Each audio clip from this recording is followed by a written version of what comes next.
In today's society, good parenting can often feel like swimming upstream, going against much of what culture tells you is the right way to do things.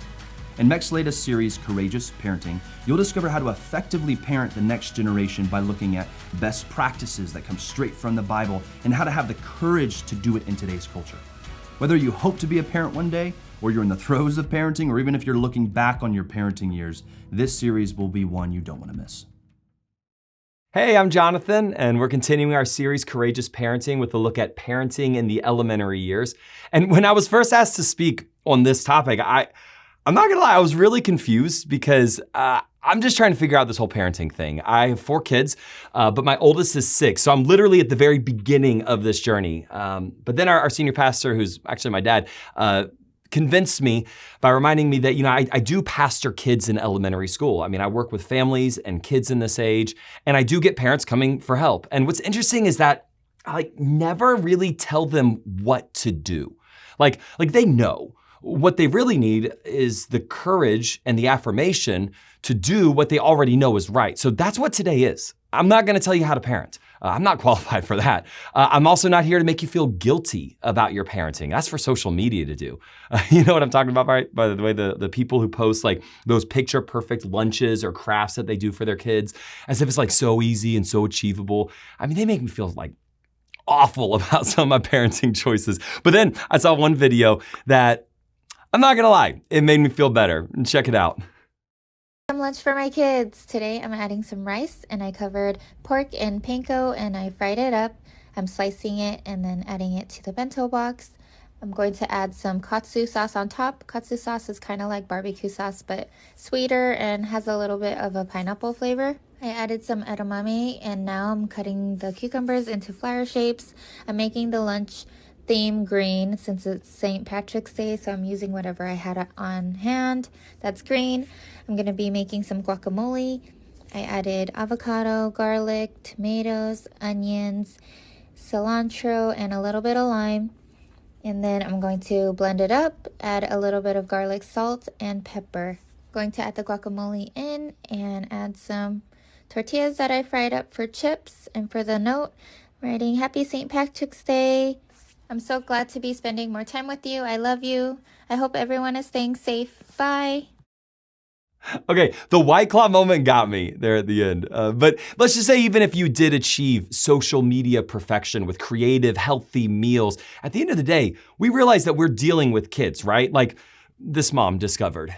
My toddlers have been super picky lately. The only thing they've been wanting to eat is chicken nuggets and french fries. If you know, you know. So tonight for dinner, I'm making them a hidden veggie pasta. I added some tomatoes, zucchini, carrots, sweet peppers, onions, and garlic. Drizzled a little olive oil, Italian seasoning, and salt. Baked it on 400 for 45 minutes, and once it's tender, you can blend it. At this point, you can play around, add some seasonings, a little heavy cream, sprinkle a little Parmesan. They did not eat it. They did not eat it. So while I'm not here to guilt you or to promote perfection, I'm also not here to just complain about how awful kids are, although, man, they can be, like this video shows.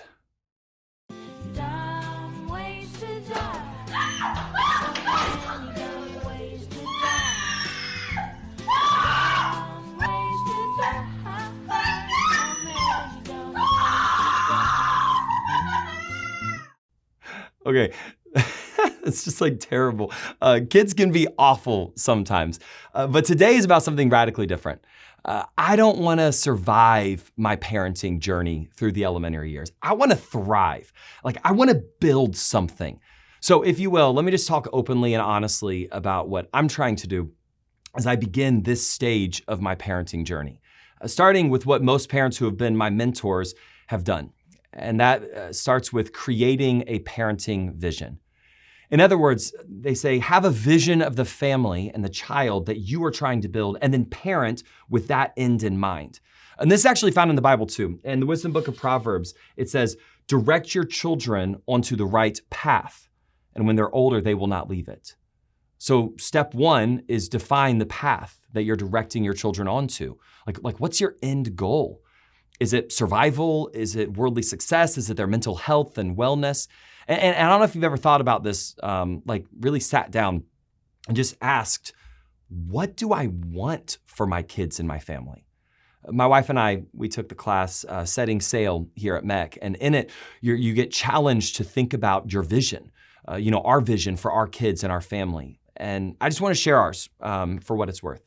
Our vision is we want a family that loves God and loves people, filled with what Christians call the fruit of the Spirit, meaning that we're loving, we're joyful, we're peaceful, we're patient with each other, we're kind, we do good for others, both in our family and in our community, that we're faithful to each other, we're gentle with those who are weaker, and we have self-control. We also want kids who obey and honor me and my wife. And kind of encapsulating it all, we've got this image of our kids in their 20s, sitting around our living room, and all of us together just laughing and talking, celebrating with each other, grieving with each other, laughing with each other. We want to be a close family that enjoys life with each other. So that's our vision. It's lofty, right? We have not achieved it, but that's the path that we have chosen to direct our kids on. And that vision does guide us. Like if I hear one of my kids yell something mean to a sibling, I know I can't let it go because I want them to be a kind adult. If my oldest isn't patient with our toddler, I totally understand, but I'm going to require him to treat that child with patience and gentleness because that's our goal. When they fight, I'm not just seeking a quick, easy resolution, but I'm going to do my best to show them how to make peace with each other and then restore the relationship. A vision guides the decisions that you make as a parent. So what's your vision? It might look radically different from mine. One family that mentored me chose physical health as part of their vision, another caring for the planet, another making memories, and all of those are amazing. But make no mistake, the Bible says, where there is no vision, the people get out of control. So if you want to thrive in your elementary years, start with vision. And you can do this whether you're a single parent or you're a two-parent household or you're a grandparent or whatever your parenting situation. So let's say that you make a vision. What are the unique challenges of the elementary years that require courage? Well, I found that there are three things that just keep popping up time and time again. The first is friends, and specifically friends who are a bad influence. See if this sounds familiar. You've got this girl named Susie, who's the best kid. Respectful, kind, patient with her brother. She works hard in school, teachers love her. But then in the third grade, she becomes friends with a new group of girls, and within a few months, that beautiful, angelic Susie becomes snarky, sassy, and disrespectful. She starts rolling her eyes, slacking in school, talking over the teacher with her friends. She becomes mean to her brother. Okay, teachers or parents of older elementary school kids, you know exactly what happened. It was her new friends. They influenced her in a negative way. My wife was a teacher for years and saw this time and time again, and it's actually biblical. The book of 1 Corinthians says, bad company corrupts good character. And study after study supports this. The single greatest influence on a child outside of a parent is their peers. But none of this is news. Every single parent knows this. So what advice does the Bible give to parents that are going through the bad influence of friends in their kid's life? Well, Jesus was speaking to a group of people, actually about children. And what he said was fascinating. He said, but if you cause one of these little ones who trusts in me to fall into sin, it would be better for you to have a large millstone tied around your neck or to be drowned in the depths of the sea. What sorrow awaits the world because it tempts people to sin. Now, temptations are inevitable, but what sorrow awaits the person who does the tempting? So if your hand or your foot causes you to sin, cut it off, throw it away. It is better to enter eternal life with only one hand or one foot than to be thrown into the eternal fire with both of your hands and feet. And if your eye causes you to sin, gouge it out, throw it away. It's better to enter eternal life with only one eye than to have two eyes and to be thrown into the fires of hell. Okay, if Jesus was talking today, I guarantee that he would say, if your child's best friend causes them to sin, to leave that path that you want for them, cut it off. End the friendship. That sounds extreme, right?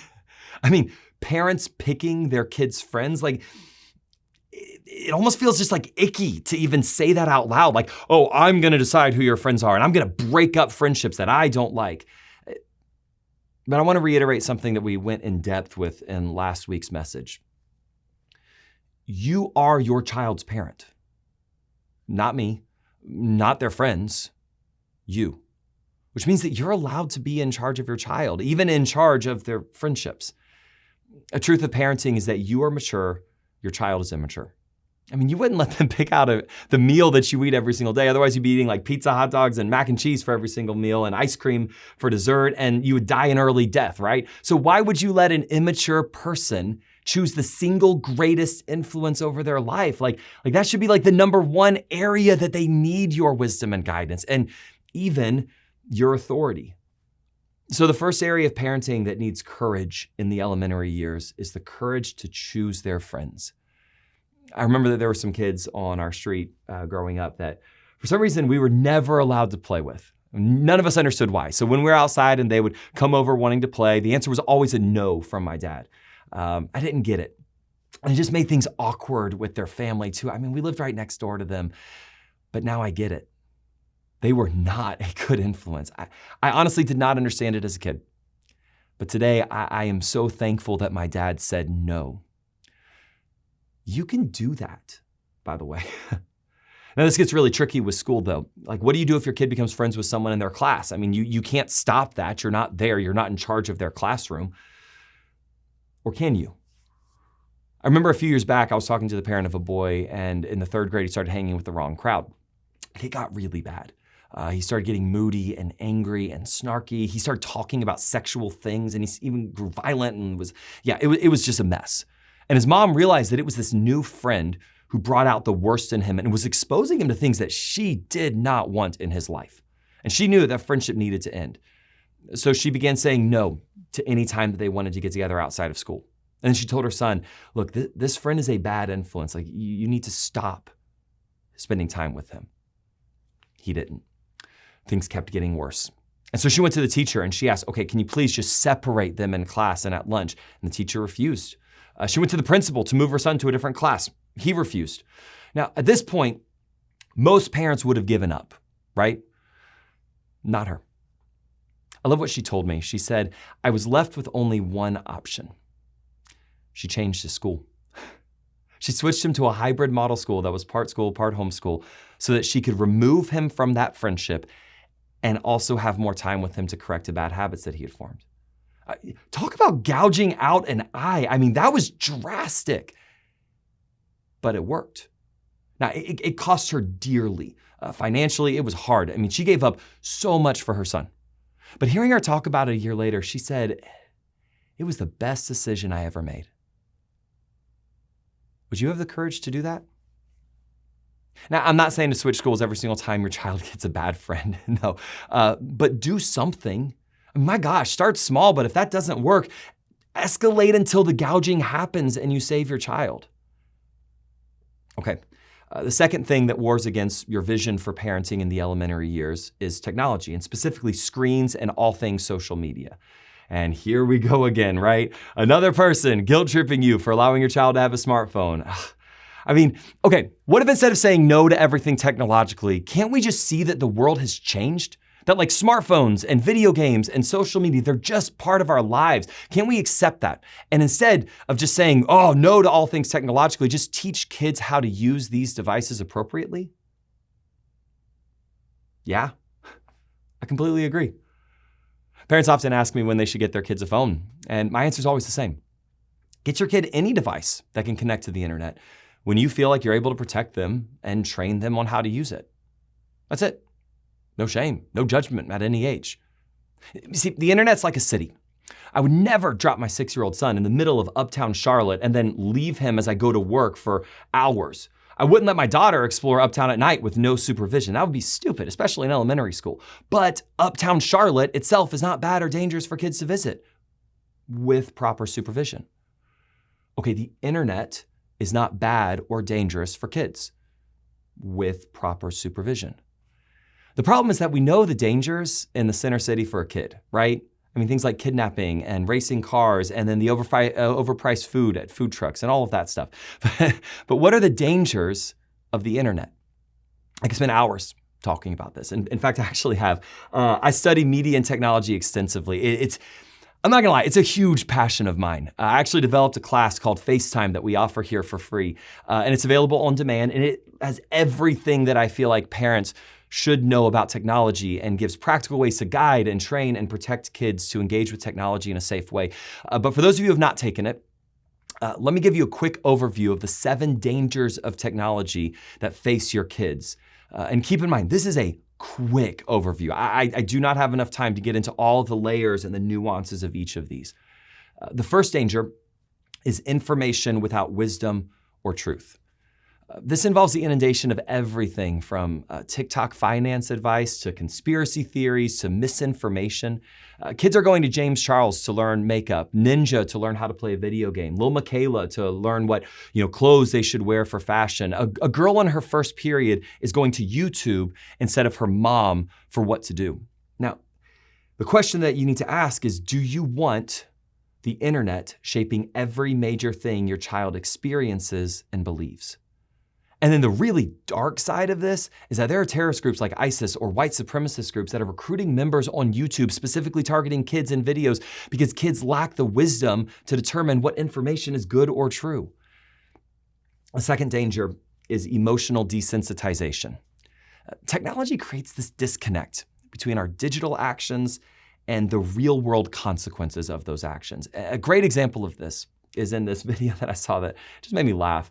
They made this guy do real life Tinder. So basically what they did was they found 30 matches for him and they lined them up in front of him and he couldn't say a word. He just had to swipe either left or right based on whether he wanted to, move into the next stage of a relationship with them.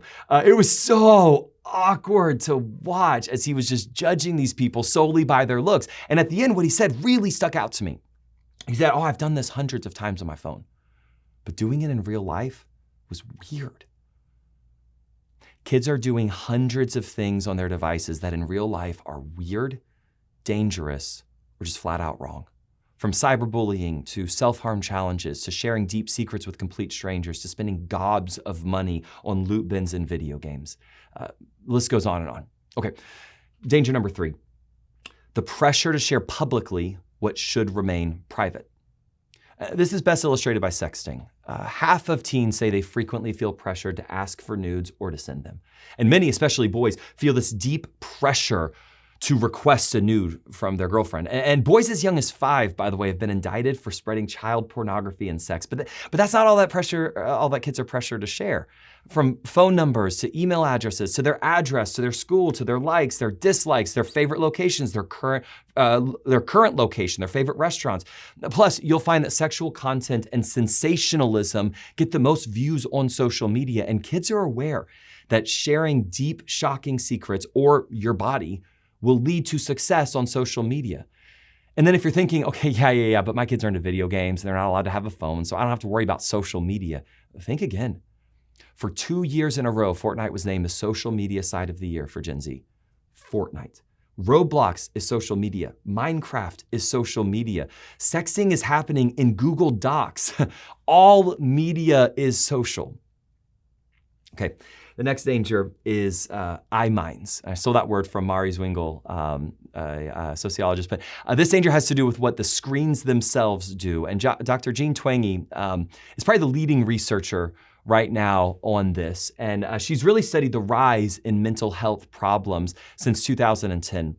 And what she's found is this connection between that and the rise in smartphone ownership among teens. She found that 1 out of every 2 teens who spend more than 5 hours per day on electronic devices was reported a suicide-related behavior.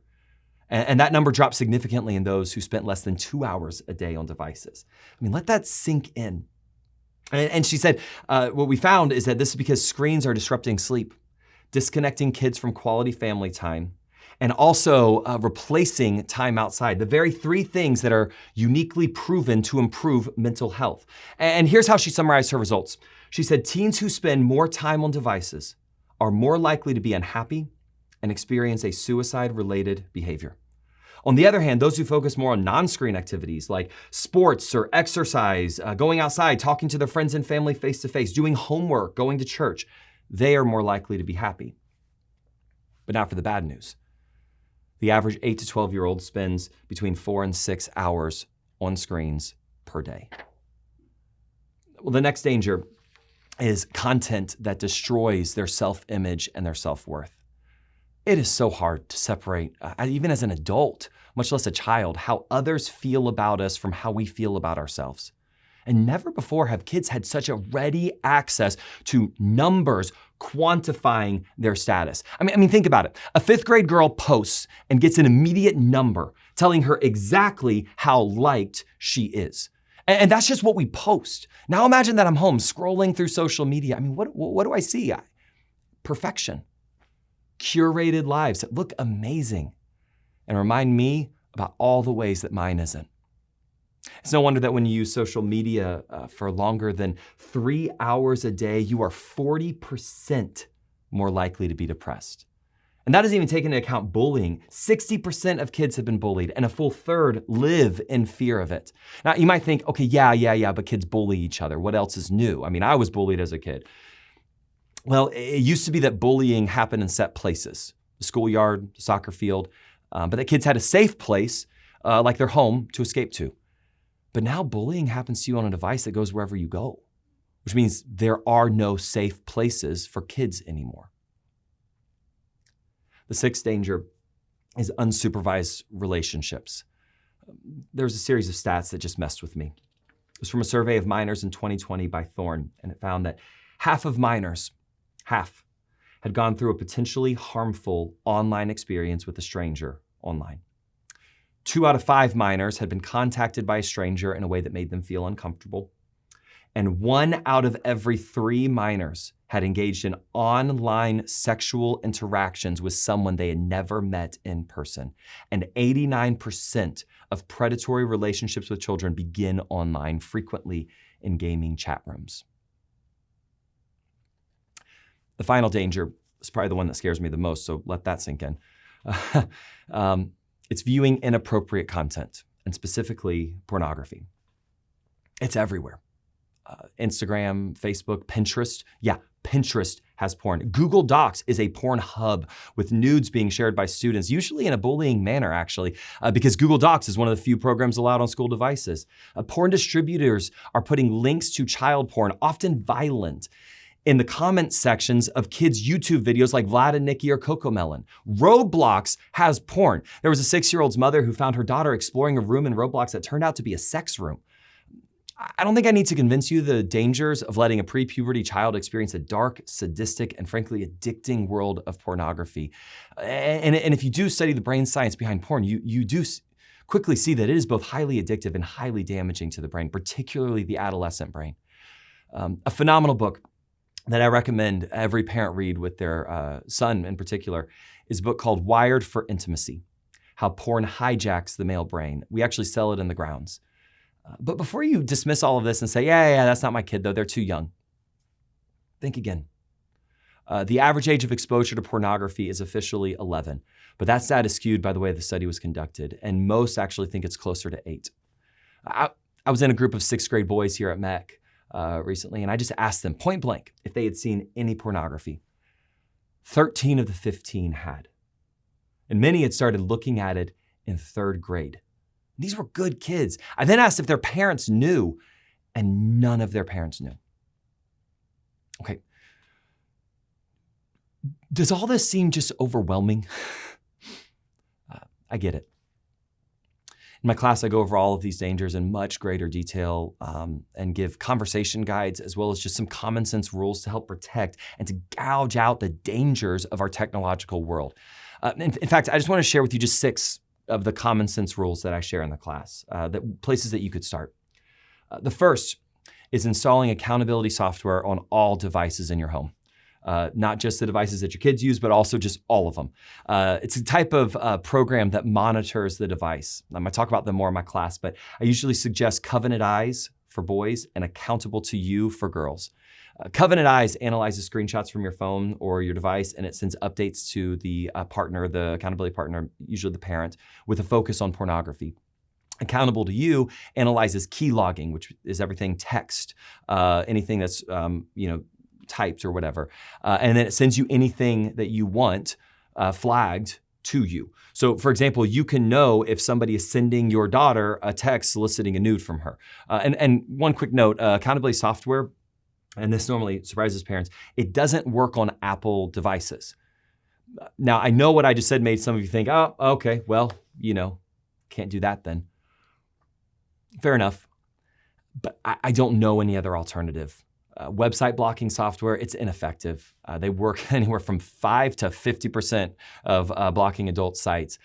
Accountability software that does claim to work with iOS only works in certain apps and won't in others. So while it might monitor Instagram, it can't monitor Kick.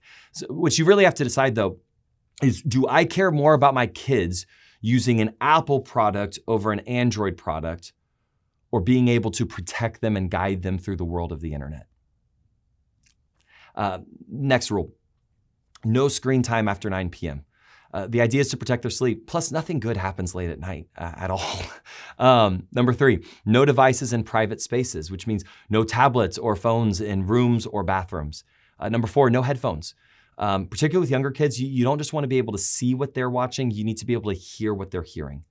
Number 5, disable live chat when possible on all games and all apps. Most games rated E for everyone do have a chat, but remember that the chat is not what they're rating E, it's the game itself. Number 6, a 2-hour limit to screen time per day. The idea behind this is just their mental health. It depends on it. And if a school uses more than the 2 hours, have no screen time at home on those days. Now these are extreme, particularly today, and very countercultural, and they take a lot of courage to implement. And there's so much more that I wish I could say to you about these things. And so we went ahead and scheduled a live stream event that's coming up this week. It's on Wednesday at lunchtime, where you can just ask any questions that you have related to technology. Come right back here to this page. There's no need to register, just come here. And then also take the class. It's on demand, it's free. You don't have to be a Mecker to take it. But if your kid's use of technology is causing them to sin, have the courage to gouge it out. That brings us to the final area that parents need courage, and it's extracurriculars. There are 2 different ways that extracurriculars in particular war against your parenting vision, the goal that you have for your kids. And the first is in how they consume time and energy. I've been told over and over again that parenting is the same as being a chauffeur. You've got soccer, dance, school, art, music, parties, church, a limitless amount of good things that your kids are involved in. And if you have more than one kid, but then I look at my vision of family, loving each other and building values of kindness and closeness and having time for faith. And if every single night and mealtime and weekend is full, when will I have the time to build the family that I want, to invest in that long-term vision? There's a fun story in the Bible. Jesus went to the house of his best friends, Lazarus, Mary, and Martha. And Martha spent the entire time doing chores, cleaning, and cooking. And Mary, on the other hand, just sat with Jesus, talking to him. And Martha, I just love the image, was just working her tail off and was just getting angrier and angrier and angrier at Mary, just being lazy sitting there. And so she storms up to Jesus and listen to what she said. She says, "Lord, doesn't it seem unfair to you that my sister just sits here while I do all the work? Tell her to come and help me." But the Lord said to her, "Oh, my dear Martha, you're worried and upset over all these details. There's only one thing worth being concerned about. Mary has discovered it, and it will not be taken away from her." This takes courage, though. I remember there was a time whenever I had a basketball tournament that conflicted with a family event. And my dad went to the coach and said, "Hey, we can't make the tournament." And the coach was furious. I mean, he threatened to bench me, question our commitment to the team. And my dad was very clear with him. Look, my son's commitment is first and foremost to his family. This team is not his family. Do you have the courage to say that? The truth is that coaches, teachers, your extracurriculars, they're not in charge. You are. And you're allowed to live in your limits and say no to what they want, to say yes to what you feel like is best with the time and the energy that you have. There's another way, though, that extracurriculars can war against your family vision. And this is when they just flat out go against your vision. Imagine that your daughter's in dance and the recital outfit link is sent and it's really revealing. You then discover that many of the dance moves are incredibly sexual in nature, and that makes you uncomfortable. And then you hear the song, and it's not even one that you would allow your daughter to listen to, much less dance in a performance to. So what do you do with all of that? Well, the Bible would say begin the process of gouging it out. First, share your feelings with the dance instructor and try and change it from the inside. But if nothing changes, You are in charge. You can say no to the recital. Now, yes, your child will be really sad to miss it, 100%. You may even need to find a new dance studio if they kick you out. But what you have to decide is what's more important, your child's momentary happiness or your family's vision and values. Now, the world is going to tell you to bend and to break and to conform. Jesus would say, no, have courage. Don't give in to pressure. Parent your kids. You are in charge. You can say no.